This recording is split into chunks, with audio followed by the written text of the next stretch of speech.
สบายดีบรรดาท่านจะมาสืบต่อเผยแพร่บทอธิบายประมวลกฎหมายแพ่งซึ่งจะมาลงลึกในมาตรา97การเสียชีวิตตามคำตักเตือนของศาล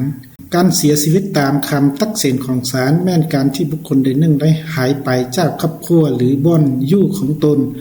โดยบ่ฮู้ข่าวเป็นเวลา3 ปีขึ้นไปหรือได้หายไปในสงครามภัยพิบัติหรืออุบัติเหตุเป็นเวลา2 ปีขึ้นไปบุคคลนั้นจะถือว่าเป็นผู้เสียชีวิตได้ก็ต่อเมื่อมีคำตักเตือนของศาลกำหนดเวลาการเสียชีวิตให้ปฏิบัติตามที่ได้กำหนดไว้ในมาตรา92วรรคที่2และ3ของประมวลกฎหมายฉบับนี้นะตอนนี้ถือว่าเป็นเนื้อในของมาตรา97และต่อมาจุดประสงค์ของมาตรานี้เพื่อกำหนดความหมายของการเสียชีวิตตามคำตักเตือนของศาลและเงื่อนไขของการเสียชีวิตตามคำตักเตือนของศาลเพื่อเป็นพื้นฐานให้ศาลพิจารณาตักเตือนตอนนี้ถือว่าเป็นจุดประสงค์ของมาตรานี้และต่อมาตัวอย่างที่1กรณีปกตินะวันที่1มันก่อน2019ก็บอกกับครอบครัวว่าจะไปเฮ็ดเวียกอยู่ต่างแขวงและเข้าเฮ็ดเวียกอยู่ในบริษัทแห่งหนึ่งในแขวงนั้น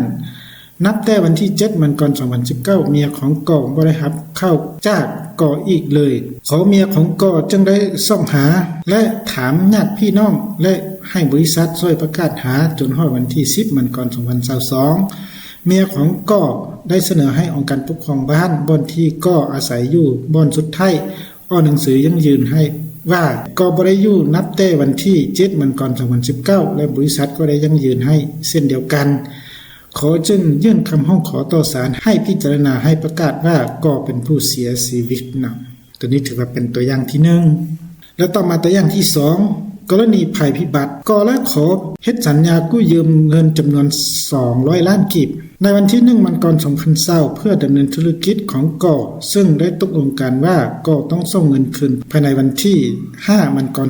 2021วันที่2มันก่อน2020ก็ได้เดินทางไปเฮ็ดเวียกอยู่ต่างแขวงในระหว่างการเดินทางได้มีพายุฝนลมแรงอยู่แขวงข้อและหลังจากนั้นก็บ่มีไผฮู้ว่าก่ออยู่ไสหรือได้เข้าของก่ออีกเลยและของการป้องกันความสงบเมืองง้อแขวงข้อได้ออกหนังสือยัง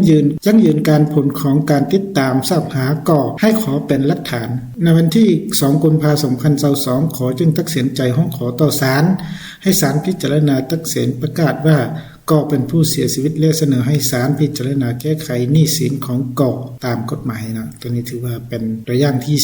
2และต่อมาตัวอย่างที่3กรณีเกิดอุบัติเหตุในวันที่1มันก่อน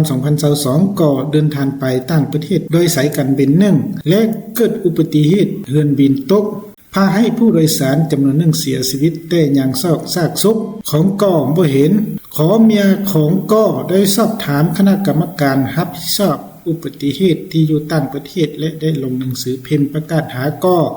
แต่ผ่านไป2 ปีนับแต่วันที่เรือบินตกยังซากศพบ่เห็นและบ่ฮู้ได้ว่าก่อยังมีชีวิตหรือบ่วันที่1มันก่อน2024เมียของก่อจึงได้ยื่นคำร้องขอเสนอให้ศาลพิจารณาตักเตือนว่าก่อเป็นผู้เสียชีวิตตัวนี้ถือว่าเป็นตัวอย่างทาง3เนาะที่ประกอบใส่มาตรา97อย่างละเอียดพอสมควรสำหรับการเผยแพร่มาตรา97มาวันนี้ก็ได้สิ้นสุดลงเพียงเท่านี้นะขอบใจ